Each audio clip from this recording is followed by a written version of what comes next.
Buenas noches, hermanos. Pues estoy muy contento y agradecido con Dios por muchas cosas, pero en primer lugar porque es un privilegio servir a Dios y es una honra que Dios le da al hombre de predicar el Evangelio. Los ángeles quisieran predicar el Evangelio, pero Dios lo dio a nosotros los hombres y nosotros tenemos que representarlo de una manera digna, ¿sí? Y yo le doy gracias a Dios por eso, porque todo es por gracia, ¿sí? Todo lo que recibimos es un regalo, nada merecemos, es un regalo de Dios.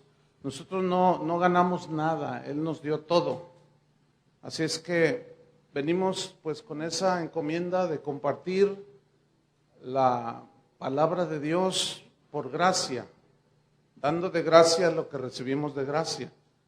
Entonces, pues abra su corazón y pues vámonos yendo a la palabra. Pero la segunda razón por que estoy muy contento es que puedo ver el trabajo, la obra, el fruto de lo que pues Dios puso en nuestro corazón cuando Dios llamó a Héctor y a Janet.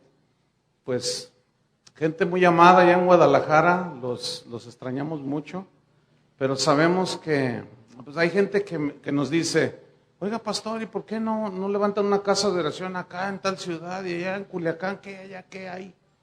Pues hay hermanos, ¿no? Hay gente.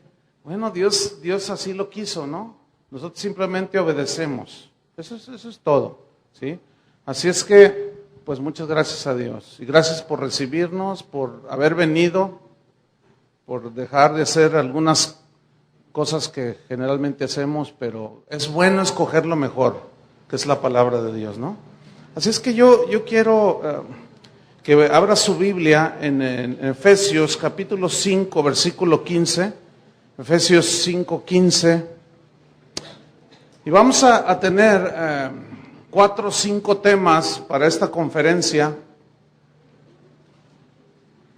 Mira, quítale medios, perdón, quítale medios. Ok, ahí está. Efesios 5, 15. ¿Ya lo tienen? Ok. Esta va a ser la primera conferencia de 4 o 5 y he titulado dentro del congreso, del evento, de andar como es digno de Cristo. Para los que anoten, el primer tema es andando como sabios, ¿sí? Andando como sabios. Entonces vamos a leer Efesios 5:15. Si usted no trajo su Biblia y quiere seguir asistiendo a las enseñanzas, yo le recomiendo que traiga su Biblia y algo para anotar, porque hay mucho que decir y mucho que aprender, ¿sí? Entonces, ok, vamos al estudio de la palabra, a ver qué Dios nos habla. Dice en Efesios 5:15, mirad pues con diligencia cómo andéis, no como necios, sino como sabios, aprovechando bien el tiempo, porque los días son malos. Por tanto, no seáis insensatos, sino entendidos de cuál sea la voluntad del Señor. En el versículo 15... la palabra mirad, si usted lo ve allí, yo quiero que tenga muy allí en su Biblia y sus ojos no los despegue de allí, porque a mí me gusta o mejor dicho, no que me guste, sino así debemos de estudiar la Biblia, ¿no? Poniendo mucha atención. Entonces, mire, la primera palabra que aparece allí, mirad, habla de cuidarse a uno mismo, ¿sí? Entonces dice, cuídate bien a ti mismo, mira pues con diligencia cómo andáis. La palabra diligencia significa con cuidado, significa con prontitud. Entonces dice, mirad pues cómo andéis. Fíjate bien cómo andas. Ten cuidado cómo andas. El verbo andar se tradujo de un término griego que significa andar en las actividades propias de lo que tú eres. Por ejemplo, si eres un soldado, ¿en qué actividades tienes que andar? en las de la milicia. Si tú eres un doctor, pues todo gira alrededor de tu profesión, ¿no? Y aquí significa andar en las actividades propias de un cristiano. Entonces, fíjate bien, dice, andad pues con diligencia, mirad con diligencia cómo andéis, o sea, en las actividades propias de un cristiano. Y luego añade la frase, vean ahí en su Biblia, no como necios. La palabra necios significa imprudente, falto de templanza. Mirad pues cómo andéis con diligencia, no como necios. Aquí en la frase no como necios significa no como gente faltos de prudencia, faltos de templanza, no, sino gente que anda con moderación, con buen juicio. Es alguien que sabe discernir. Una persona que no anda como necio, es una persona que sabe discernir, que sabe distinguir entre lo bueno y entre lo malo, y que sabe apartarse de lo bueno y de lo malo. Entonces, un cristiano que sabe andar como es digno, es alguien que sabe entender y discernir entre el bien y el mal, ¿sí? Y luego dice, entonces no anden como necios, sino como sabios. Y aquí la palabra sabio, fíjate, es bien interesante, porque la palabra griega que se traduce por sabio es la que también se traduce por perito. ¿Qué es un perito? Un perito es un entendido en una materia. Eso es un perito. Entonces, cuando dice que nosotros andemos como sabios, significa que debemos andar, de ser entendidos en la voluntad de Dios. Así como alguien puede ser perito en arquitectura, qué sé yo, así nosotros tenemos que ser entendidos en las cosas de Dios. Algo muy lamentable que está sucediendo en los cristianos de hoy es que no saben discernir entre su mano derecha y su mano izquierda. A lo bueno le dicen malo, a lo malo le dicen bueno. Y hay una de confusión. ¿Por qué? Porque falta entendimiento. Entonces, el andar de muchos cristianos de hoy avergüenza el Evangelio. Por eso a mí me llamó mucha atención cuando Héctor me mandó el tema que en el espíritu él sentía que debíamos de tratar.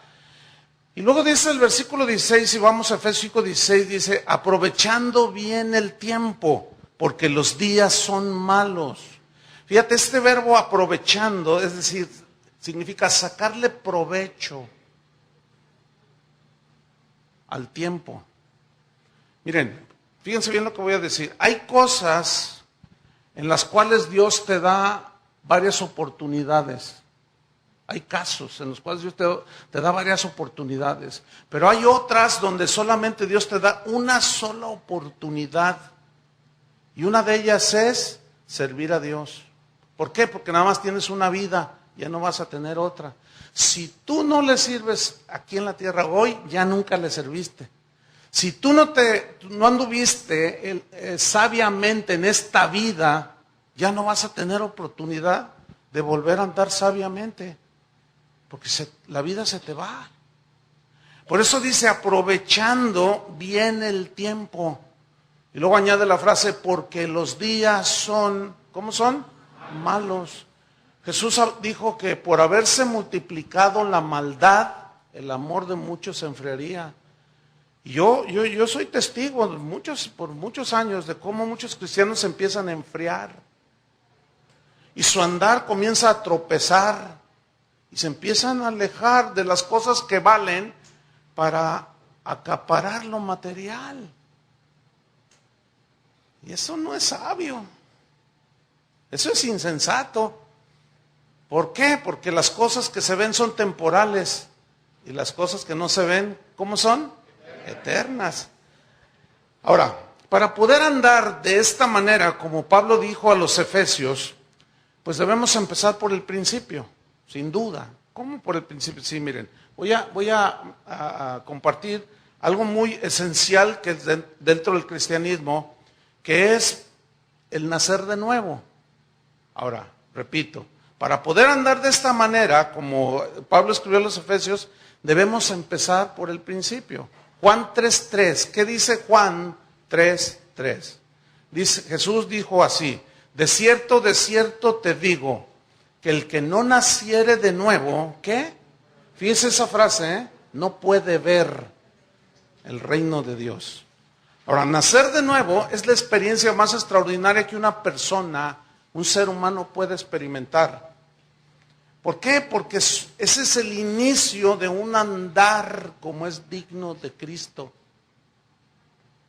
Para que una persona pueda andar entonces sabiamente y como es digno de Cristo en esta vida y poder agradar a Dios, necesita nacer de nuevo. Si no, es imposible que pueda andar como es digno de Cristo. Ahora, surge una pregunta aquí: ¿qué es nacer de nuevo? Estoy en algo muy elemental que ustedes ya deben de saber. En este momento yo no estoy propiamente evangelizando, estoy enseñando la palabra a los creyentes. Entonces, ¿qué es nacer de nuevo? ¿Cómo puede una persona nacer de nuevo? Bueno, la respuesta es muy sencilla. La Biblia dice que la fe viene por el oír. O sea, la fe que salva. Y el oír la palabra de Dios. Entonces, una persona nace de nuevo cuando escucha el mensaje del Evangelio de que Cristo murió por sus pecados, que tú eres un pecador. Entonces, viene la convicción del Espíritu Santo y en ese momento viene el arrepentimiento. ¿Sí? Al escuchar lo que Cristo hizo, tú crees el mensaje, viene el arrepentimiento. Ahora, ¿qué es el arrepentimiento? Esta palabra arrepentimiento viene de un término griego que es una yuxtapuesta, es metanoia, y está formada de dos palabras, meta y noia. La palabra meta significa después y noia significa mente. Es decir, significa una mentalidad posterior a en el momento que te arrepentiste. Es decir, te arrepientes y después del arrepentimiento viene un cambio de mentalidad a tu vida. Entonces, la mente, pues sabemos, es donde están nuestros razonamientos, está nuestra voluntad, los designios y las decisiones que nosotros hacemos. Entonces, después de haber creído en Cristo, ¿cuántos han creído en Cristo? Ok, después de haber creído en Cristo viene un cambio, debe venir un cambio notorio en tu vida, ¿sí? Como producto de haber reconocido que eres un pecador. Y esto entonces viene un cambio de mentalidad, viene una mentalidad posterior a tu arrepentimiento. ¿Y cómo es esa mentalidad? Es una mentalidad diferente respecto a Dios, respecto al pecado, ¿sí? Y que sin duda ese arrepentimiento y ese cambio de mentalidad sin duda provoca en alguien que verdaderamente se arrepintió, provoca un cambio de conducta, hermanos. Provoca un cambio de vida. Tú te vuelves del pecado y le das la espalda, pero ahora vas en pos de Dios, ¿sí? Y se efectúa lo que la Biblia habla, la conversión. ¿Qué es la conversión? Es volverse hacia Dios, ¿sí? Tú ibas directo al infierno, te arrepientes, viene un cambio en tu mente, en tu conducta, das la espalda al pecado y te vuelves hacia Dios y empiezas una nueva vida y vas en pos de Dios. Entonces, Dios, cuando una persona nace de nuevo, pone en ti la simiente de su nueva naturaleza. Por eso Jesús le dijo a Nicodemo, es necesario nacer de nuevo. Esa palabra es necesario, significa, si no naces de nuevo, es imposible que tú puedas agradar a Dios, aunque quieras. No tienes la naturaleza, no tienes la fuerza, no tienes el motor que te impulsa. Por eso hay un montón de religiones. Y las religiones es el impulso humano. Y el impulso humano jamás, por obras, puedes alcanzar la salvación. Entonces te arrepientes y naces de nuevo. Ahora, ahí en Juan 3:3, si vamos allí, Vamos a estudiar así brevemente este versículo, lo vamos a escudriñar, porque dice, de cierto te digo que el que no naciere de nuevo, ¿qué? No puede ver el reino de Dios. Ahora, vamos a desglosar este versículo para que quede bien claro, ¿sí? Primero dice, el que no naciere de nuevo.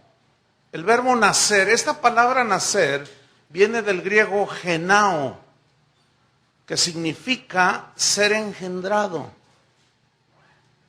Ahora, la palabra genao, de ahí se deriva un término conocido para nosotros, que es genes, ¿sí? Los genes son los que determinan los rasgos que en lo natural nosotros heredamos de nuestros padres, ¿sí? A veces decimos, ay, mira cómo se parece a su padre. Pues ni modo que a quién, pues es su padre. Mira, tiene hasta los ademanes de su madre. Pues sí, esos son los genes, ¿sí? Nos reproducimos en nuestros hijos. Yo me parezco a mi papá, tengo rasgos de mi mamá, tú te pareces a tu papá, te pareces a tu hermano a la vez. Esos son los genes. Ahora, espiritualmente hablando, porque Jesús estaba hablando con Nicodemo en términos espirituales, ¿no? Espiritualmente hablando, cuando nacemos de nuevo, somos engendrados por Dios, ¿sí? Eso dice Pedro, que fuimos engendrados por la palabra, ¿sí? Entonces, somos engendrados por Dios y Él pone en nosotros los genes de su naturaleza. Aclaro, no somos dioses, ¿ok? No somos dioses, somos pecadores redimidos por gracia, ¿sí? Pero Él entonces pone una nueva naturaleza. Dice que ahora, dice Pedro, que hemos sido participantes de su naturaleza. Entonces Él pone su naturaleza en nuestro ser. ¿Para qué? ¿Y por qué? Porque sólo así nosotros podemos reproducir el carácter moral, los rasgos del carácter moral de Dios. ¿Están entendiendo?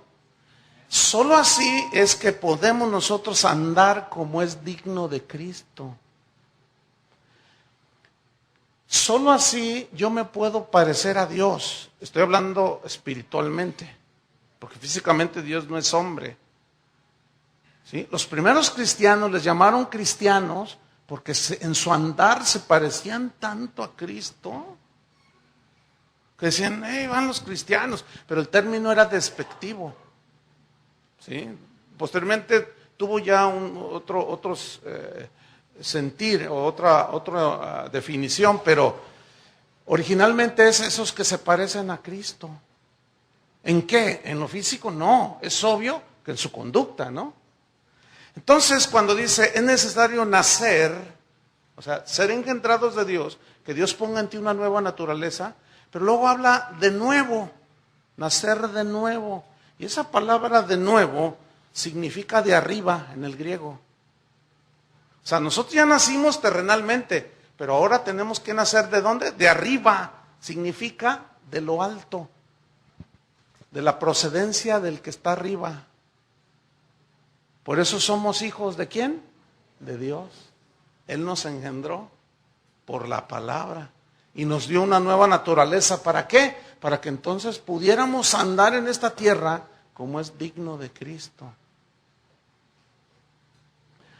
Ahora, fíjate, dice, es necesario nacer de nuevo, dice, de cierto os digo que el que no naciere de nuevo, y luego viene una frase muy importante, porque dice, no puede, si alguno no naciere de nuevo, no puede, ¿qué dice? No puede ver el reino de Dios.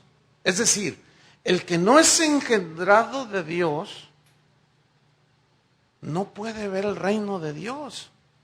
Y esto es algo muy profundo, hermanos. ¿Por qué? Porque fíjate donde dice no puede, significa es una imposibilidad total que alguien que no ha nacido de nuevo pueda ver y entender las cosas de Dios. Porque la palabra, el verbo ver, en el griego significa percibir. O sea, si alguno no nace de nuevo no puede percibir Significa también reconocer, comprender, entender. Entonces, mira, si tú no has nacido de nuevo, aunque vengas a la iglesia, tú eres de los que no entiendo. Ay, no entiendo. Es imposible, no puedes entender. Y luego alguien te hace una ofensa de esas pesadas y te dice el pastor o un hermano, perdónalo. No, ¿cómo lo voy a perdonar? O sea, no lo entiendes. No puedo. Claro, no puedes. Entonces dices que eres cristiano y andas todo amargado. Y la gente de afuera te ve. Y dice, uy, si eso es ser cristiano, pues ¿qué es no ser? Fíjate, una muchacha me dijo, si la salvación fuera por obras, yo ya fuera salva, dijo. Porque yo conozco muchas cristianas en mi salón que fornican y yo soy virgen. ¿Qué le dices?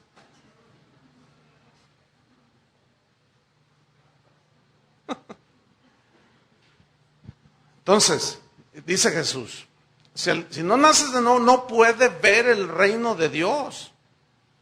Entonces, si no nace de nuevo, al no poder entender, percibir, discernir las cosas de Dios, pues no puede andar como es digno de Cristo.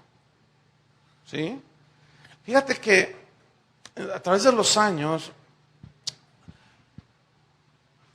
algunos pastores o un buen número de pastores me preguntan esto, oye pastor, ¿en tu iglesia hay pecados que comete la gente? Pues sí, pues, claro.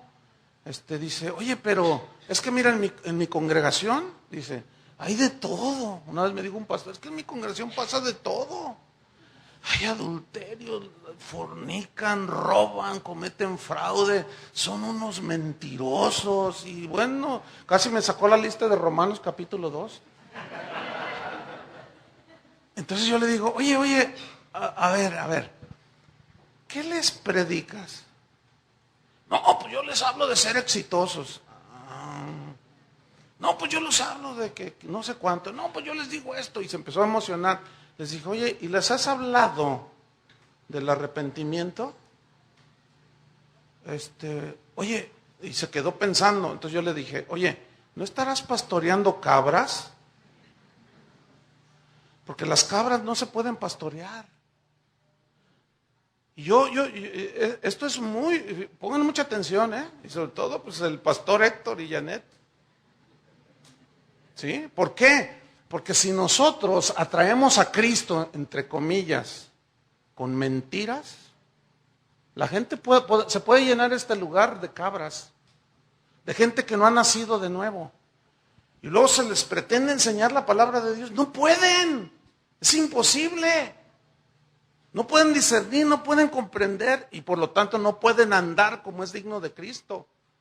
Y a la gente en el cristianismo de hoy se le atrae diciéndole, si te conviertes a Cristo, Dios va a bendecir tu negocio. Pues me entrego. Si te conviertes a Cristo, Dios va a arreglar tu matrimonio. No, pues nos entregamos a Cristo, pero les voy a decir algo que va a parecer extraño. Pero Cristo no vino ni a arreglar tu matrimonio en primera instancia. Eso puede ser una consecuencia, pero no en primera instancia. Cristo no vino a sanar a los enfermos en primera instancia. Él vino a limpiarnos de nuestros pecados para librarnos del infierno. Entonces, si nosotros a la gente lo queremos atraer a Cristo con cosas que no salvan, porque tú puedes arreglar tu matrimonio, pero para arreglar tu matrimonio no necesitas ni a Cristo. Tú puedes hacer un buen negocio y para hacer un buen negocio no necesitas ni a Cristo. Entonces, ¿a qué vino Cristo? A decirnos en la condición en la que estábamos, que nos llevaba al infierno, nuestros pecados. A eso vino Cristo, a morir por nosotros en la cruz. Lo demás, si Dios, mire, hay mucha gente que se convierte a Cristo porque tienen crisis familiar, se convierte a Cristo él o ella, o a veces los dos, ¿sí? Pero ya es imposible una reconciliación. No puedo meterme en eso es muy complicado. O sea, hay gente que se ha convertido, pero su matrimonio se destruyó. Hay gente que se ha convertido y pues como le dijeron que su negocio podía ganar más y resulta que le fue peor.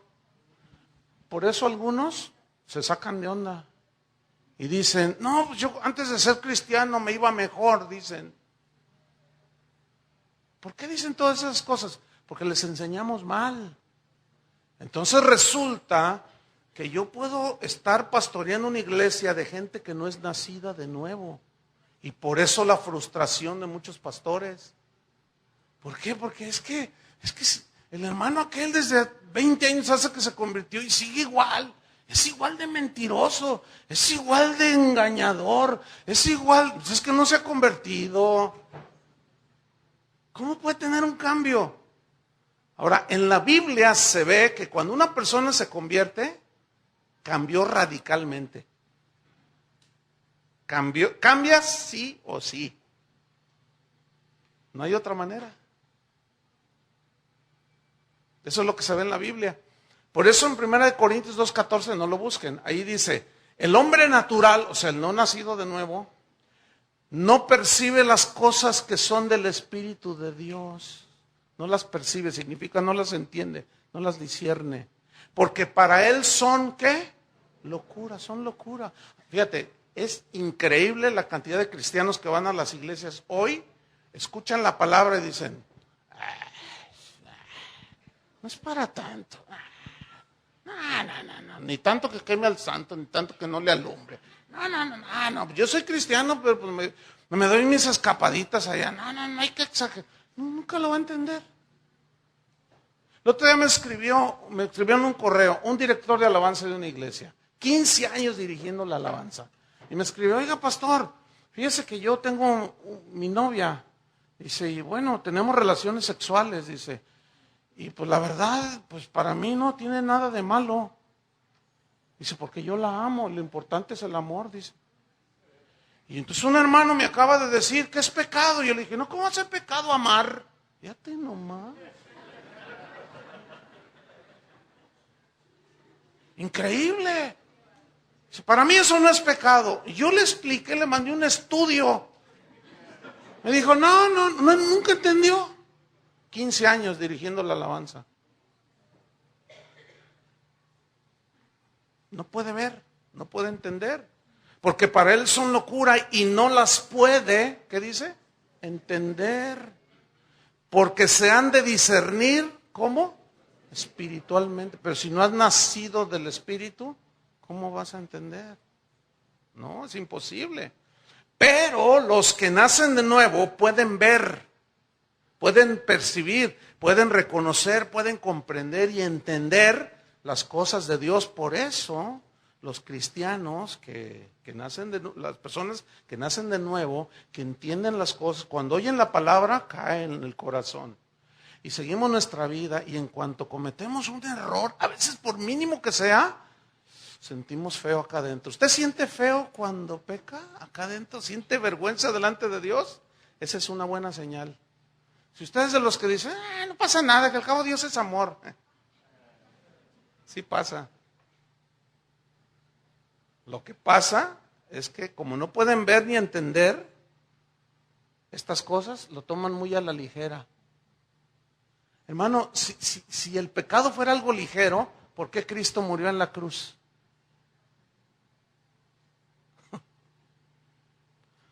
Si fuera algo así simplón, que sin importancia y que al cabo quién sabe qué, Dios es no sé qué, ¿por qué Cristo tuvo que ir a la cruz?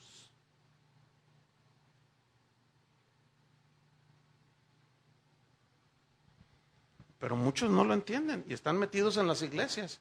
Y cuando escuchan cosas como estas en ocasión, pues no les gusta. ¿Por qué? Porque la palabra de Dios nos desnuda.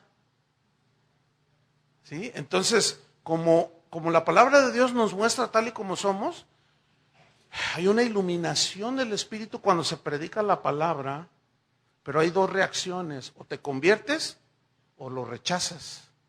Si te conviertes, te arrepientes, o te arrepientes y te conviertes. Y si lo rechazas es porque entendiste que eres pecador, pero no lo reconoces. Y el orgullo no te deja. Entonces, mira, nacer de nuevo Es el inicio para poder andar dignamente. De otra manera no se puede andar dignamente como corresponde a un hijo de Dios. Entonces, así como en lo natural, tú vas creciendo, los genes de tus padres que tú heredaste se van manifestando en ti. La nariz se te va haciendo como la de tu papá, como la de tu mamá, los ojos, las mejillas, los dedos, ¿verdad? Como hablas. Yo tengo 2 hijos y mi hijo, a veces yo contesto el teléfono y, oye David, que no sé qué. No, soy Chuy, soy su papá. Ay, perdón, es que hablan igualito. Sí. Entonces, él al ir creciendo va manifestando los rasgos de su papá. Ok, cuando tú naces de nuevo y al ir caminando con Dios, al ir creciendo, tú debes de ir manifestando los rasgos del carácter de Dios. Así como es inevitable que mi hijo reproduzca por los genes que yo le transmití cuando fue concebido, mis rasgos, es imposible que uno que ha nacido de nuevo no reproduzca los rasgos del carácter moral de Dios. No sé si me expliqué. Por ejemplo, Dios es santo, ¿sí o no? Se debe de ir viendo la santidad en nuestras vidas, hermanos. Pero si tú tienes 20 años en la iglesia y eres el mismo perverso de siempre, no has nacido de nuevo. No has nacido de nuevo. ¿Sí? Dios es todo perdón, ¿sí o no? Tú debes de ser perdonador. Y Pedro ya había tenido esa experiencia con Jesús. ¿Hasta cuántas veces perdonaría con mi hermano que pegue contra mí? Hasta 7, se sintió muy bueno. Y el Señor le dijo, no, tienes que ir más allá de 7. ¿Sí? Porque si tú logras perdonar 490 veces a alguien es porque ya aprendiste, ¿no? Y Dios nos perdona, ¿sí o no? Entonces tenemos que ir reproduciendo el carácter de Jesús. Jesús dice la Biblia que fue obediente al Padre. Nosotros tenemos que ir desarrollando el carácter de Dios y ser obedientes. El temor de Dios se debe de ir notando cada vez más en nosotros. Y todo esto es esencial para poder andar como es digno de Cristo. Ahora, en este proceso, vamos a decirlo así, ya naciste de nuevo. Ya nací de nuevo. Ok. Y empieza a correr los años en mi caminar con Cristo. Repito, mi vida debe empezar a reproducir el carácter de Cristo, que es lo que la Biblia habla, los frutos. ¿Sí? Hoy se confunde tanto, hoy hablan de que vean cuánto fruto estoy dando si llenan un estadio. Pues eso Luis Miguel lo hace también. El Papa llena más estadios. ¿Qué es fruto? ¿Cuál fruto? ¿De qué están hablando? No. El fruto, cuando habla de fruto, habla de la reproducción del carácter de Cristo en ti. Ese es el fruto. Ni siquiera fruto es, bueno, porque este sería todo un tema, ¿no? Entonces, quiero dejarlo ahí ya, porque luego yo quiero terminar con lo que Dios puso aquí. Pero entonces, mira, en ese caminar con Cristo se puede presentar algo que en lo natural se presenta, que es la inmadurez. Por ejemplo, en un hombre de 30 años, aquí tenemos un hombre de 30 años, pero se comporta como un niño. ¿Por qué? Algo pasó en su vida, no maduró por X razones. ¿Sí? Conoce hombres o personas ya adultas que son muy inmaduras, que tienen reacciones como de niños. ¿Cómo es un niño? Un niño es berrinchudo. ¿Sí? Un niño patalea y golpea y llora. Un niño es muy cambiante. ¿Me compras una hamburguesa, papá? Bueno, entonces se la compras y dice, no, mejor quiero tamales.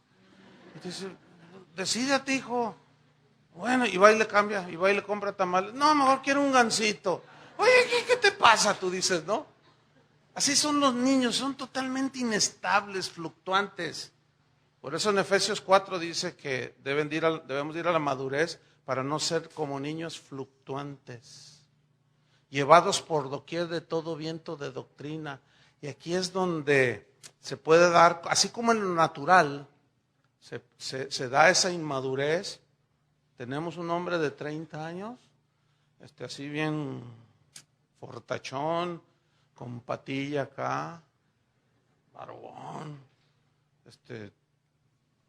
pero tener una mentalidad tan inmadura, tan infantil, ¿sí? Reacciones de que, ay, pasó y no me saludó, ay, pues yo tampoco. Esas señales de inmadurez total. ¿Cómo sabes si el otro trae unas broncas tremendas y no se fijó? Y tú ya te das por herido. Ay, no. Eso habla de una inmadurez emocional. Y una inmadurez en tu educación y en tu entendimiento, que desde niño a lo mejor tus padres provocaron tu inmadurez. Porque no te corrigieron, porque no te disciplinaron. Porque no te decían, no le levantes la voz a alguien mayor. Entonces, no te ayudaron a madurar. Que por cierto, a nuestros hijos, nosotros podemos contribuir a que crezcan de una manera inmadura y no madurar emocionalmente si nosotros no los amonestamos, los disciplinamos con la palabra de Dios, como Dios dice, que disciplinemos a nuestros hijos. Ahora, espiritualmente, como hijos de Dios, espiritualmente hablando, se puede dar el mismo asunto. Lo mismo puede suceder con un nacido de nuevo. Pueden pasar 10 años, 15 años o hasta 20 y se mantiene como un recién nacido en Cristo y no madura espiritualmente y se queda estancado. Abran su Biblia en 1 de Corintios capítulo 3 versículo 1. 1 de Corintios 3, 1.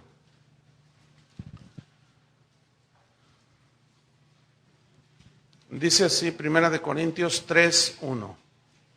Aquí está un ejemplo de lo que yo les estoy diciendo.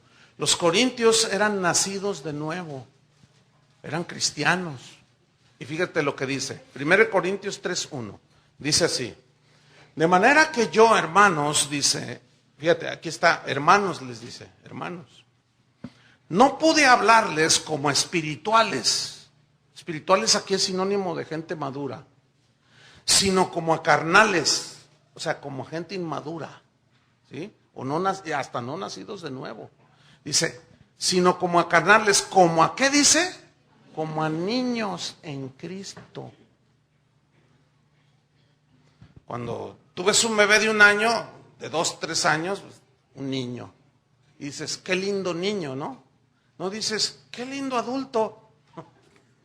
La gente te va a ver, ¿qué está diciendo? Dices, qué lindo niño. Bueno, un niño en Cristo es alguien que nace de nuevo y va creciendo.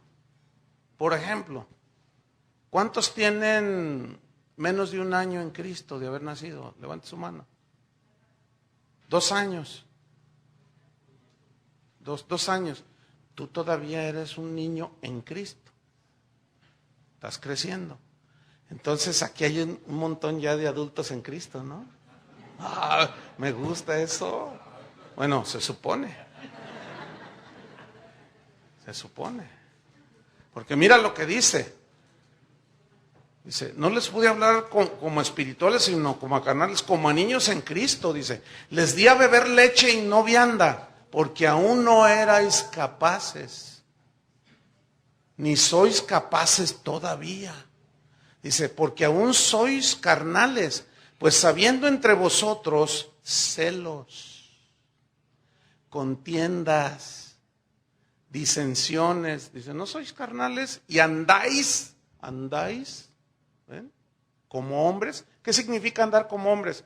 Como gente no nacida de nuevo. Es decir, que entre un cristiano así y uno que no es nacido de nuevo, o entre un nacido de nuevo, niño, y un no nacido de nuevo, no hay mucha diferencia al principio. ¿Te has fijado que cuando nacen los niños, cuando los tienen en los hospitales, que hay 4, 5, 6, Pues a mí se me hacen bien parecidos casi todos. ¿Sí o no? Pero hay algo bien tremendo. La mamá sabe cuál es el hijo. ¿Verdad? Ese es el mío. Y yo los veo iguales. Son igualitos todos. Entonces, ¿por qué? Pues así son las cosas. Entonces, un nacido de nuevo, un niño en Cristo, pues todavía no se nota mucho que ha nacido de nuevo. Pero al paso de los años, porque sus genes todavía no se están reproduciendo, pero así como en lo natural crecimos, y te pareces, repito, a tu papá o a tu mamá, espiritualmente es lo mismo. Fíjate que en Hebreos capítulo 5, busca Hebreos capítulo 5, porque allí sucedió algo con los cristianos hebreos. Fíjate que la inmadurez impide que podamos discernir y podamos, Hebreos capítulo 5, versículo 11.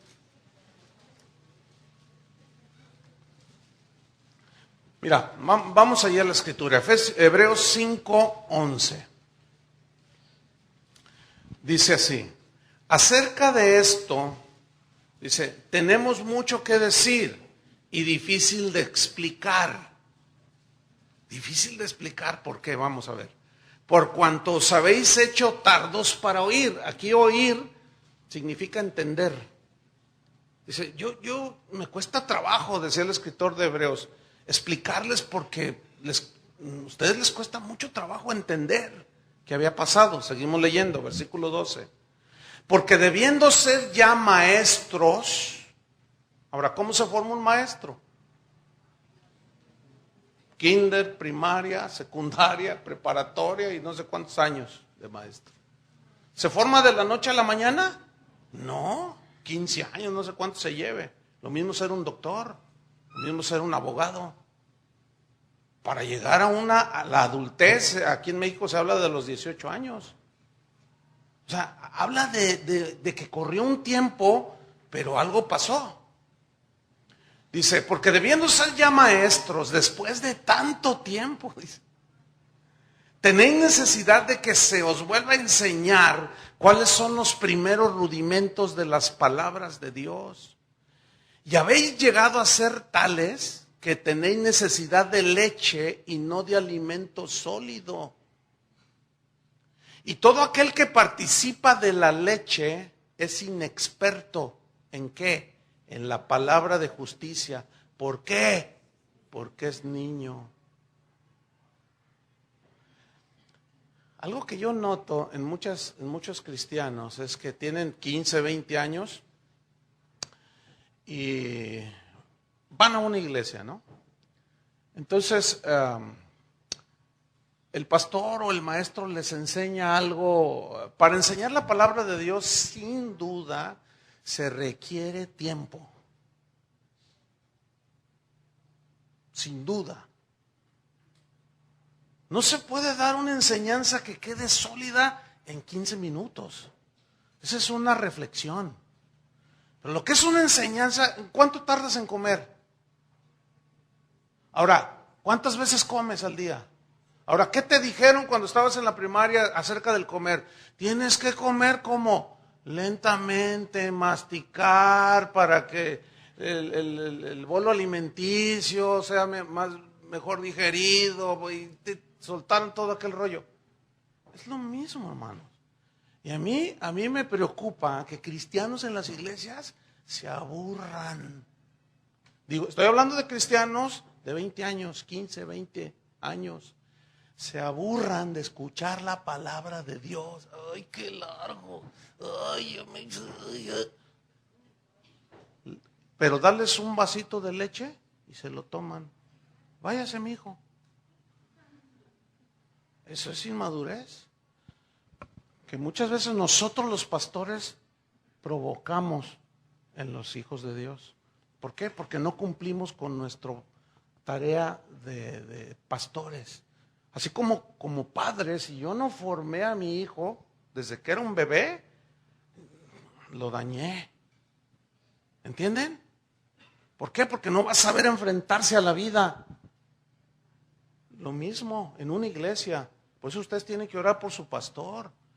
Por eso cuando yo les hablo a pastores los desafío. A como dijo Pablo. Dice, el Espíritu Santo los ha puesto por obispos para apacentar la grey de Dios, el cual Él ganó con su sangre. Entonces es nuestra responsabilidad como pastores ayudarlos a que maduren en Cristo. El asunto es que no todos se disponen también. Y aquí, fíjate lo que dice, porque es niño, y luego añade en el versículo 14, dice, pero el alimento sólido, o sea, el bife, el bistec, así, el alimento sólido, dice, es para los que han alcanzado madurez. Fíjate esa frase, alcanzado, habla de una meta, ¿no? Alcanzar. ¿Alcanzar qué? Madurez. ¿Qué es la madurez? Es ese estado en lo humano en el cual tú tienes sentido común, tienes apreciaciones correctas, sabias, reflexionas, tomas la mejor decisión, dices, esto no es conveniente, esto no, me parece que no, esto no va por aquí. O sea, eso es la madurez, tus respuestas, tus reacciones. Y se habla entonces de una persona madura, espiritualmente semejante. Dice que el alimento sólido es para los que han alcanzado madurez. Fíjate lo que dice ahí, para los que por el uso tienen los sentidos ejercitados en el discernimiento del bien y del mal. O sea, saben distinguir entre lo bueno y lo malo. Ya maduraron. La típica, oiga pastor, ¿es malo que yo vaya a un antro? Yo se las reviro así. ¿Cristo entraría contigo ahí? No, pues no, entonces no te hagas, mano. O sea, o de plano no sabes distinguir. No, pues es que a mí no se me hace tan malo. Todos van. Y van algunos hermanos de la iglesia también. Empiezan como los niños, él también. Entonces, ahí se está evidenciando madurez. Entonces, dice que tienen el uso, los sentidos los usan. Y habla de los sentidos espirituales. Dice que han alcanzado madurez para aquellos que usan los sentidos y los ejercitan en el discernimiento del bien y del mal. Tú sabes que cuando cuando uno se fractura un brazo, porque te enyesan y dejas de ejercitarlo, ¿no es cierto? Cuando te quitan el yeso, ¿te fijas que se perdió masa muscular? Está como más delgado. ¿No te ha pasado? ¿Por qué? Porque perdió ejercicio, ya no lo ejercitas. ¿Sí? Hermanos, lo espiritual es semejante. Es semejante.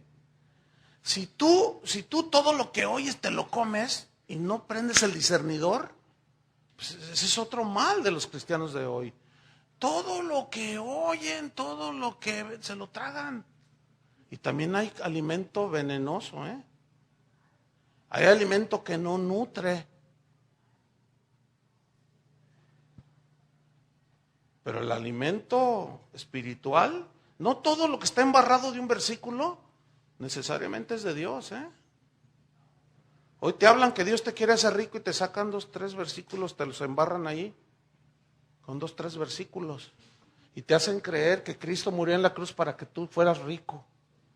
Es una mentira. Entonces, Pablo, ¿qué? Ese tuvo hambre, persecuciones, estaba contento con lo que tenía. ¿Qué onda con eso? Alguien tiene que estar equivocado. Me temo que la Biblia no. Los equivocados somos nosotros. Entonces, pero ¿por qué la gente se traga entonces todo? Porque no disciernen. ¿Se acuerdan cuando Eliseo estaba con los hijos de los profetas y había hambre en la tierra? Entonces le dijo a uno, ve y prepara un potaje. Y este fue y cortó unas, dice, como calabazas silvestres, que había unas calabacines que eran comestibles, pero había otros que se parecían tanto, pero eran venenosos. Y llegó y cortó, lo echó ahí en su mano y se fue y preparó potaje.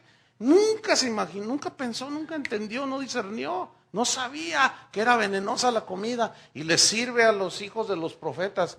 Y los hijos de los profetas. Tiene un sentido espiritual también, ¿no? ¿Y quién los estaba instruyendo? Eliseo. Y cuando les sirven, levantan la voz. ¡Ey! Dicen, ¡hay veneno en esa olla! Y todos, no coman eso. Hubo quien discernió. Pero hoy les dan unas ollas de veneno impresionante. Ahí están los hijos de Dios. Trague y trague, come y come. Y luego viene alguien y le dice, no te comas eso, te vas a envenenar. Que no sé.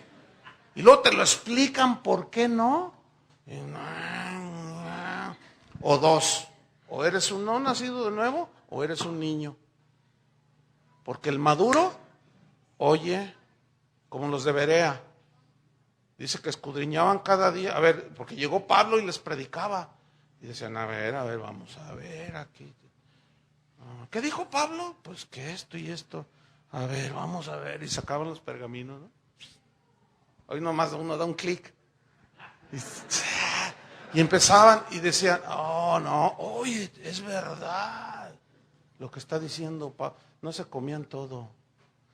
Tenemos que ser como los de Berea, hermanos. Pero para eso, ¿qué se necesita? Escudriñar. Y para escudriñar se necesita invertir tiempo. En tu relación con Dios y en el estudio de la palabra y ser fiel seguidor de Jesús. Ahora fíjate, el conocimiento de su voluntad, ya somos nacidos de nuevo. Ahora quiero ir en lo que resta del mensaje para abonar para el crecimiento, ¿sí? Ok. Conocer la voluntad de Dios nos ayuda a alcanzar la madurez, ¿cierto? Madurez que nos va a ayudar a la vez para poder andar como es digno de Cristo, andar sabiamente. Ahora, ¿cómo? Viene una pregunta, ¿cómo puedo yo conocer la voluntad de Dios? La única manera de conocer la voluntad de Dios, la única que existe, es escudriñando las Escrituras. No hay otra. No hay otra. Quisiera enseñarles otras, pero no hay otra. Ahora, abran su Biblia en Colosenses 1:9, rápido. Colosenses 1:9.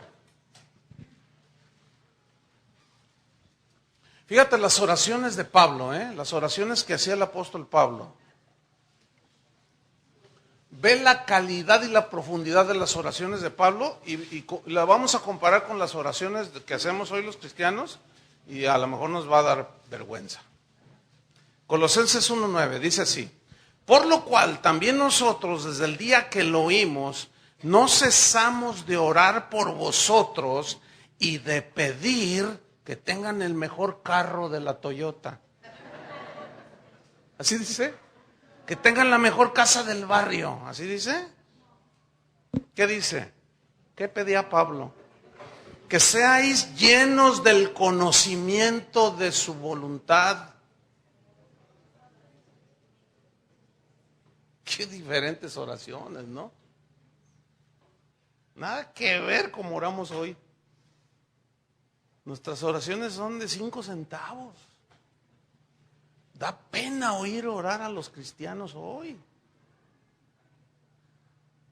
Si nosotros cambiáramos nuestras oraciones por este tipo de oraciones, hermano, imagínate, esposa, tu mujer, que oraras por tu esposo. Señor, llénalo del conocimiento de tu voluntad. Pero se la pasan orando, Señor, que lo ascienda en el trabajo para que gane más y renovar el carro. Hasta da flojera. Es increíble. Ahora, ¿por qué? ¿Por qué hay ese nivel tan pobre? Por la falta del conocimiento de su voluntad. Ahora, Pablo dice Y ora que ellos fueran llenos. Aquí hay una palabra clave, que es la palabra llenos. Digan todos llenos. Ok, ¿qué significa eso? La palabra llenos viene de una palabra griega que significa ser totalmente dominado por algo.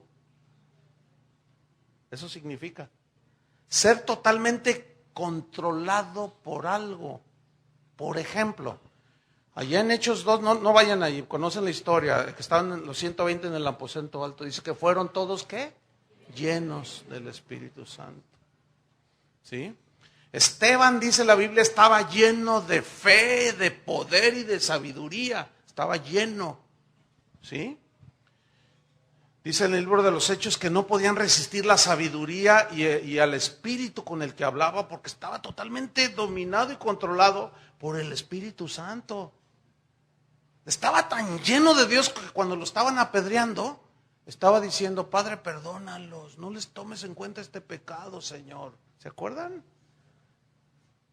Por eso cuando dice, sed llenos del Espíritu, le dice Pablo a los Efesios, ¿qué le está diciendo? Ellos lo entendían. A nosotros tenemos que meternos un poco más por nuestro idioma, es limitado. Entonces Pablo está diciendo, sean totalmente controlados. Dice, no os embriaguéis con vino, en el cual hay disolución, sino antes bien sed llenos del Espíritu. Cuando una persona está ebria, ¿qué lo domina? El alcohol. Y la conducta propia y el andar propio de un borracho es semejante a todos los demás borrachos. ¿Sí o no? ¿Por qué? Porque están dominados por algo, están totalmente controlados por algo. Por eso dice, sean llenos del Espíritu. Los discípulos, dice la Biblia, que estaban llenos de temor allá en la barca cuando se estaba hundiendo, ¿verdad? Estaban llenos de temor. ¿Qué los dominó? El miedo. Los fariseos, dice la Biblia, que estaban llenos de celos contra Jesús y contra los discípulos. Estaban llenos. ¿Qué los dominaba? Los celos. ¿Sí?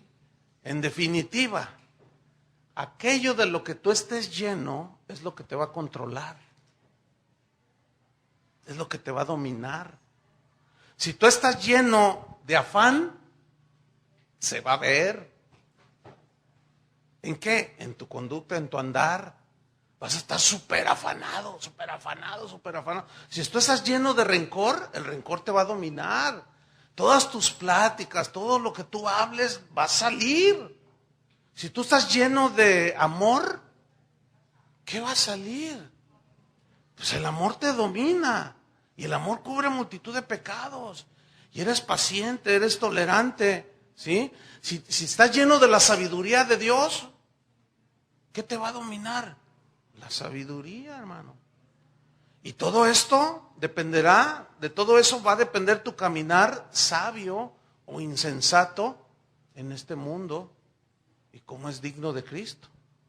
Entonces, fíjate, volvamos allí rápidamente a Colosenses 1:9. Porque él oraba para que fueran llenos del conocimiento, ¿de qué? De su voluntad. Ahora, aquí hay una palabra muy importante que es la palabra conocimiento. Conocimiento de su voluntad. Esa palabra conocimiento significa conocimiento pleno. Significa entendimiento pleno. Es decir, habla de un nivel de entendimiento de la voluntad de Dios bastante aceptable. Podemos hablar si habláramos de 10 puntos, de un 8.5 para arriba. Un 8 para arriba. O sea, un conocimiento aceptable de la voluntad de Dios. ¿Sí? Significa también plena información, o sea, una información respecto a qué es lo que Dios quiere de mí. ¿Qué es lo que Dios quiere de mí como pastor? Bueno, yo tengo que llenarme del conocimiento de su voluntad para mí como pastor. No sé si me expliqué. Yo tengo que tener un conocimiento, tengo que tener un entendimiento de lo que es el ministerio, de lo que es el pastorado, de lo que es la enseñanza y llevar a la madurez a los hijos de Dios. Yo como pastor tengo que llenarme de eso, para que eso me domine en todo tiempo, me controle. Entonces, fíjate, el conocimiento de la voluntad de Dios era un asunto muy importante en la enseñanza de Pablo, y es un punto muy importante en la enseñanza de Dios. Él dijo, no lo busquen, pero le dijo a los filipenses, en el capítulo 1, versículo 9, no lo busquen, escúchenlo. Él dijo, esto pido en oración, que vuestro amor abunde aún más y más y más en ciencia y en todo conocimiento. Miren otra vez qué oración. Lo dice, para que aprobéis lo mejor. ¿Aprobar lo mejor? Fíjate. ¿Qué es mejor, amargarte o perdonar? Pues toma la decisión de perdonar. ¿Qué es mejor, ser generoso o ser codicioso? Pues, ser generoso, o sea, toma la mejor decisión, aprueba lo mejor. Dice, a fin de que seáis sinceros e irreprensibles. Sinceros e irreprensibles. Fíjate, aquí sí abre este versículo, Jeremías 9:23. ¿Por qué era importante el conocimiento en la enseñanza de Pablo? ¿Por qué Dios está interesado en que tengamos conocimiento de su voluntad? Jeremías 9:23. Mira lo que dice allí. Así dijo Jehová, no se alabe el sabio en su sabiduría, ni el valiente se alabe, ni en su valentía se alabe el valiente, ni el rico se alabe en sus riquezas. No, dice, mas alábese en esto el que se hubiere de alabar. ¿En qué? Dos cosas. En entenderme y conocerme, que yo soy Jehová, que hago misericordia y juicio y justicia en la tierra, porque estas cosas quiero, dice el Señor. Ahora fíjate, ¿qué versículo este? El Señor quiere que le entendamos y lo conozcamos. Que le entendamos. ¿Qué dijo Jesús? No puede ver el reino de Dios. ¿Qué significa ver? No puede entender. Pero una vez que nacemos de nuevo, tenemos que ir hacia la madurez para poder andar como es digno de Cristo. Pero tenemos que escudriñar las Escrituras, tener conocimiento, conocer a Dios para poderlo entender. ¿Por qué muchos cristianos cuando se les viene una tribulación, una prueba, dice la Biblia, Dios prueba nuestra fe? Porque decimos, es que no entiendo por qué me pasa esto. No entiendo, dicen. ¿Qué dijo Pablo en Romanos 8:28? Y sabemos que a los que aman a Dios, todas las cosas les ayudan para bien. Pero fíjese lo que dijo, sabemos. ¿Qué es el saber? Conocimiento. Pero ahora los cristianos les enseñan, no, tú no tienes que tener.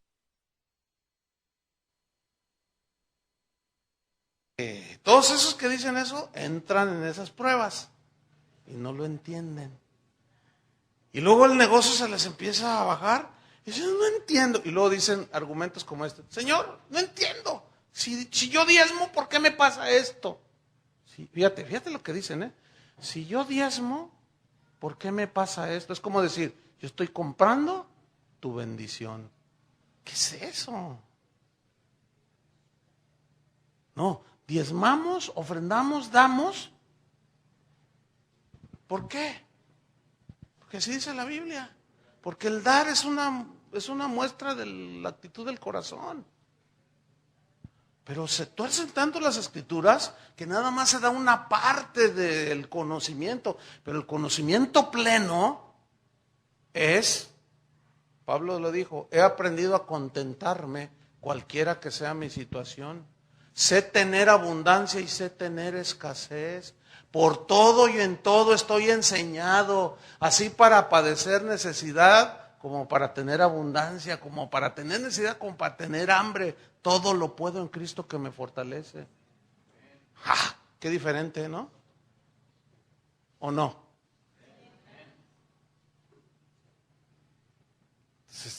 el conocimiento de su voluntad, está lleno del conocimiento de su voluntad. Viene una prueba, viene un revés, viene una tragedia. Entonces tú dices, bueno, Dios es soberano, ¿o no? Y Él hace las cosas como las quiere hacer, así dice Él. Pero no todos lo entienden. ¿Por qué? Porque no tienen pleno conocimiento. Entonces, al no tener pleno conocimiento de su voluntad, no entienden. Y se frustran. Y luego se enojan contra Dios. Y le reclaman a Dios. Y luego se ponen a oír, para su mal, predicadores que te dicen, reclámale a Dios sus promesas, dile, abre la Biblia y dile, aquí dice tu palabra y estás obligado a cumplir. Y reclama, arrebata las bendiciones de Dios. ¿Cómo que arrebata las bendiciones de Dios? ¿Qué es eso? A ver, que tu hijo te arrebate las cosas. ¿Tú permitirías que tu hijo te arrebatara las cosas? Entonces, ¿cómo te atreves a arrebatarle a Dios sus bendiciones? Las bendiciones Él las da a quien quiere. Y si llegas tú y se las arrebatas, no seas malcriado. ¿Quién ha enseñado a toda una generación de cristianos a ser malcriados? Nosotros los predicadores. Para vergüenza de nosotros lo digo. Y eso no es. ¿Por qué? Porque no hay conocimiento. Entonces no te domina el conocimiento. Cuando entras en una situación de escasez, tú dices, bueno, Señor, enséñame a vivir en la escasez. Por eso Pablo dice, sé tener abundancia y sé tener escasez. Pero a los cristianos de ahora se les enseña solamente a tener abundancia.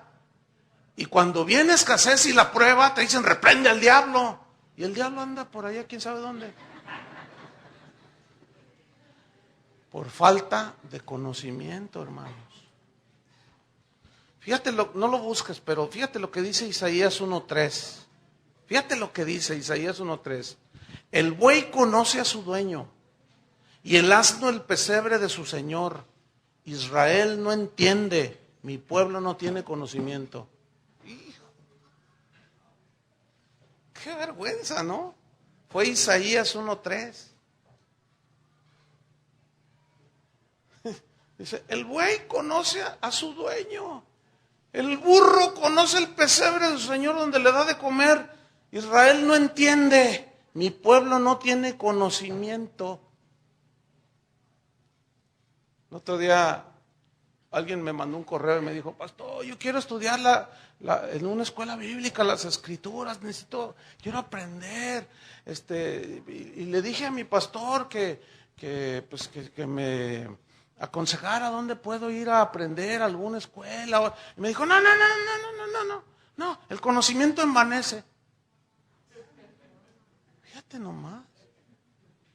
Es verdad, es una media verdad. Porque luego Pablo dice, pero el amor edifica. O sea, el conocimiento que vas adquiriendo tiene que ir a la par de tu crecimiento en tu carácter, en tu reproducción del carácter de Cristo. Porque es verdad que muchos se llenan de mucho conocimiento, pero no lo aplican. Y por eso se envanecen. Pero hermanos, si conocer a Dios y conocer su voluntad fuera algo que Dios rechaza, ¿por qué Dios dijo, mi pueblo fue destruido? Porque le faltó conocimiento. Por cuanto desechaste el conocimiento, y le está diciendo a los líderes de Israel, yo te echaré del sacerdocio, y porque olvidaste la ley de tu Dios, yo también me olvidaré de tus hijos. Ay, Dios. Eso le dice a los líderes. Qué tremendo, ¿no? Imagínate esos pastores que nada más, o sea, nada más te convocan, pero para que les des el diezmo. Y lo ofrendan, pero no te instruyen, no te enseñan la palabra de Dios. Son asalariados esos. Y te entretienen, te traen cantantes, te traen ahí al pueblo pan y circo. Y con eso los tienes contentos. Pero a la hora de las broncas en la familia, no saben qué hacer la gente. Como no conocen la voluntad de Dios, no saben cómo tratar los problemas con los hijos, las diferencias en los matrimonios, no saben cómo tratarlas. ¿Por qué? Porque les falta conocimiento de Dios y les falta sabiduría. Entonces las Escrituras es la única manera que nos dan el conocimiento de Dios.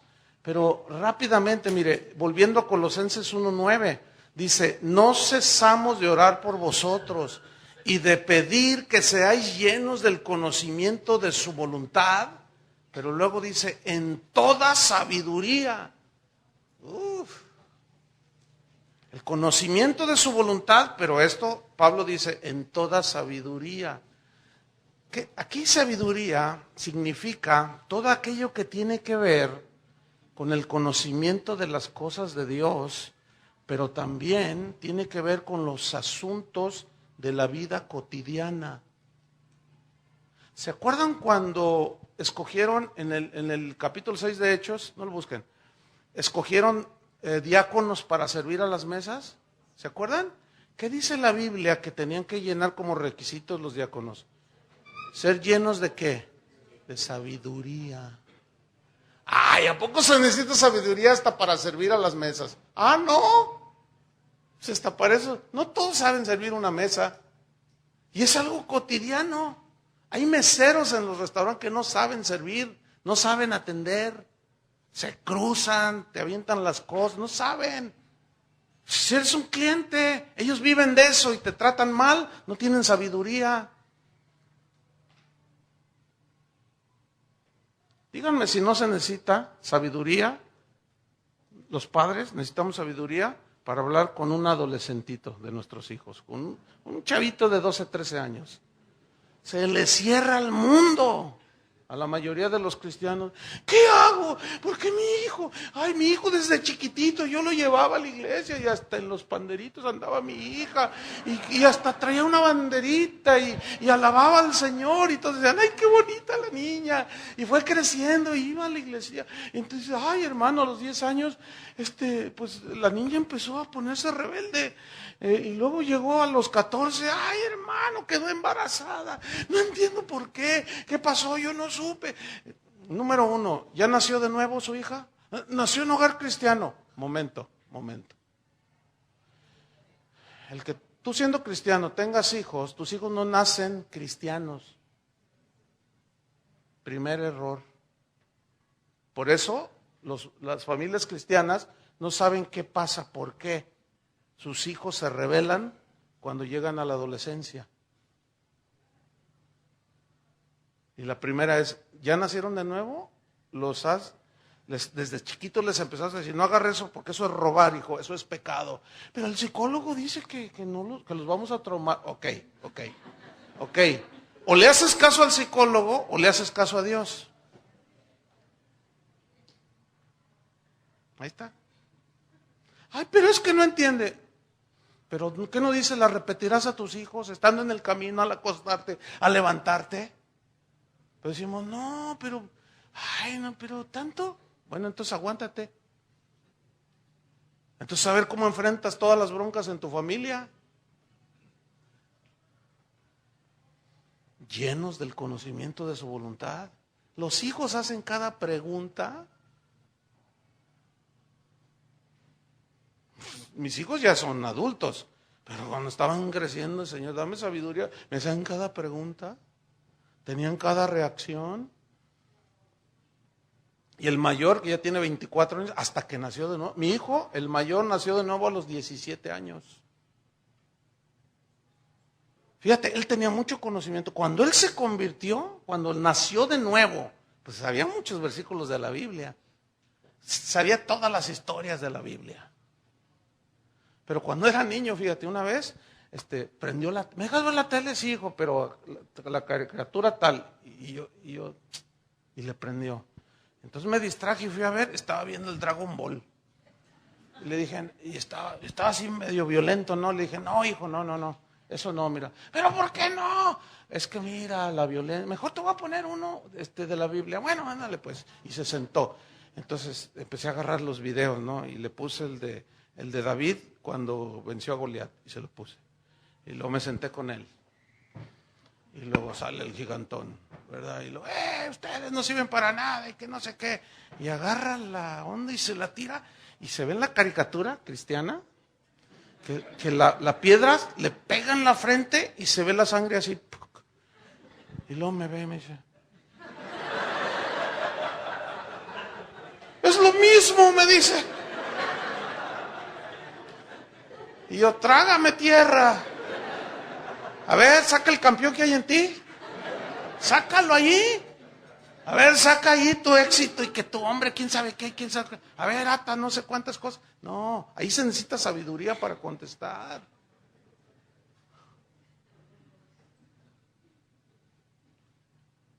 ¿Verdad que usted necesita sabiduría para...? Está igualita usted. No necesita decirme que es su hijo. Necesita sabiduría, hermanos. Pero miren, terminamos. No solo conocimiento y sabiduría. Termina diciendo Colosenses 1:9. Que seáis llenos del conocimiento de su voluntad en toda sabiduría e inteligencia espiritual. Mire qué frases, ¿eh? Inteligencia espiritual. La inteligencia espiritual, la definición en el griego habla de que es una extensión, es como una extensión de la sabiduría que nos ayuda a hacer una aplicación de los principios bíblicos a la vida cotidiana. Miren, la sabiduría de Dios me ayudó a mí, me ayuda a saber tratar a mi esposa, fíjese. Nunca se me olvida, recién casado. Ya cumplimos 34 años, vamos a cumplir. O sea, ya llovió de esto. Pero fíjese, recién casado, 3 meses, no, ¿cuál? Un mes de casados. Llego yo del trabajo y la encuentro llorando. Y le digo, ¿qué tienes? Y ella me dice, nada. Entonces, ¿por qué lloras? No sé. Y yo dije, no. Entonces yo digo, oye, no, a ver, no hagas esos papelitos. No es ningún papelito. Pero entonces, ¿por qué lloras? No sé. Y yo dije, ¿qué onda con esto? Pero yo estaba en bruto. Entonces me di la media vuelta y le dije, Señor, ¿qué onda? Y el Señor me dice, mira, y me empieza a enseñar. Dice, mira, lo que tienes que hacer es ponerte a aprender y estudiar cómo funciona el cuerpo de la mujer. Estaba en menstruación. Y cuando la mujer está en ese periodo se pone alterada. Entonces dijo, mira, cada mes cuéntale. No, pues sí da risa, pero vieran cómo me funcionó. Porque eso me ayudó a tratar a mi esposa con delicadeza. ¿A poco no es sabiduría de Dios esa?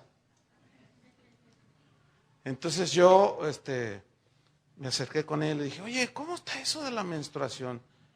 Y me miró, ¿no?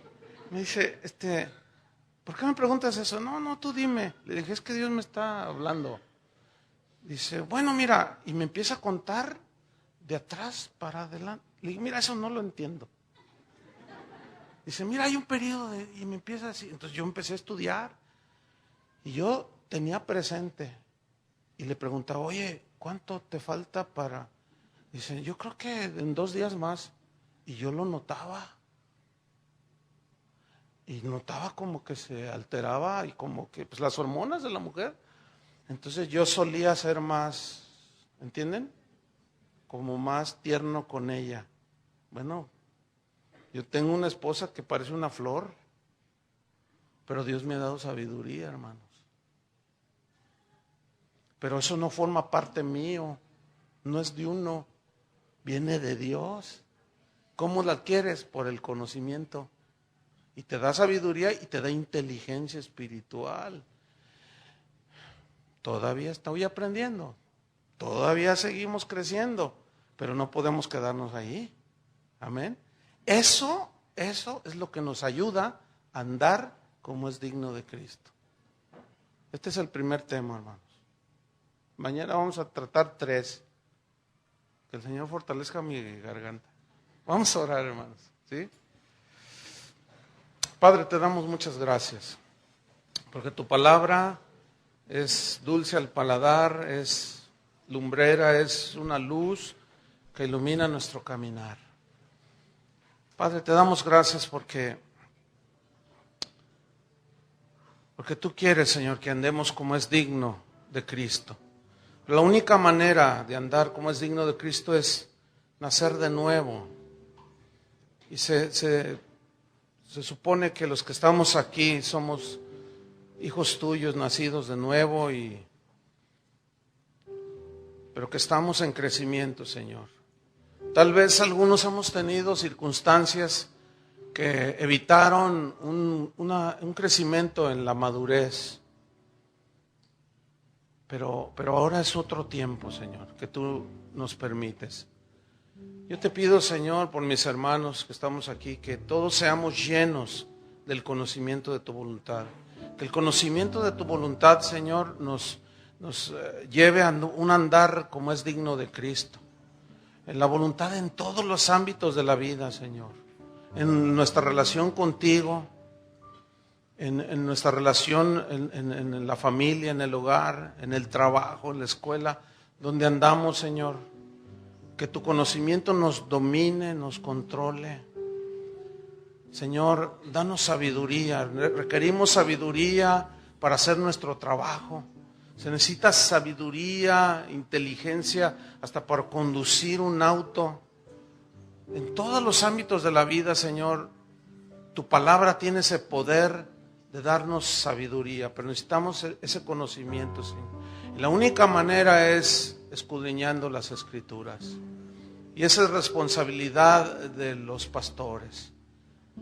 Por eso te pedimos, Señor, por Héctor, por Janet, por los que tú estás levantando en esta congregación, para que tú los llenes, Señor, de tu conocimiento, que ellos sean aplicados en el escudriñar, en el estudiar tu palabra, para que cada uno de tus hijos que está aquí venga o vaya a las iglesias donde se congregan, ellos sean alimentados, sean enseñados, ellos comprendan, entiendan, disciernan, y entonces ellos están adquiriendo conocimiento. Pero añádeles la sabiduría, Señor, sabiduría para solucionar los problemas en la familia, en el trabajo, en el negocio. Dales inteligencia, Señor, danos inteligencia espiritual para aplicar todos los principios en tu palabra, Señor. De esa manera podemos andar como es digno de Cristo. Pónganse de pie, hermanos, por favor, un segundo. Y vamos a orar unos por otros. A mí me gusta que oremos unos por otros porque la Biblia dice que oremos unos por otros. Yo te voy a pedir que pongas tu mano en tu vecino, así en el hombro, en tu vecino que tienes a un lado. Y no vamos a pedir ni casas, ni carros, ni nada de esas cosas. Esas son las añadiduras de Dios. Pero ¿qué te parece si le pides lo que Pablo pedía? Señor, bendice a este hombre, a esta mujer que está junto a mí. Llénalo del conocimiento de tu voluntad. Comiencen a orar unos por otros. Señor, que esta joven, este hombre, esta mujer conozca cada día más, para que su andar sea digno, para que donde quiera que ande, mi hermano que está a mi izquierda, a mi derecha, camine como es digno y su vida te glorifique, Señor. Gracias porque tú, Señor, eres bueno y nos bendices y nos has bendecido esta noche y nos has dado, Señor, un corazón noble para escuchar la palabra, tu palabra, Señor. En el nombre de Cristo Jesús, que tu palabra, Señor, tenga un lugar primordial en esta congregación, Señor. ¿Por qué? Porque necesitamos, porque así como el pan es el alimento al cuerpo, tu palabra es el alimento a nuestro espíritu, Señor. Yo te pido, Señor, que bendigas a mis hermanos. Bendice cada familia, Señor. Bendice a sus hijitos, pero dale sabiduría a sus padres, Señor. A los que tienen adolescentes, Señor, dale sabiduría. A los que tienen su esposa, dale sabiduría a ella, a él también, Señor, para que tengan un matrimonio que sea un reflejo, Señor, de tu gloria y de tu grandeza, y que reproduzcamos cada día, Señor, el carácter de Cristo. Queremos andar como es digno de Cristo.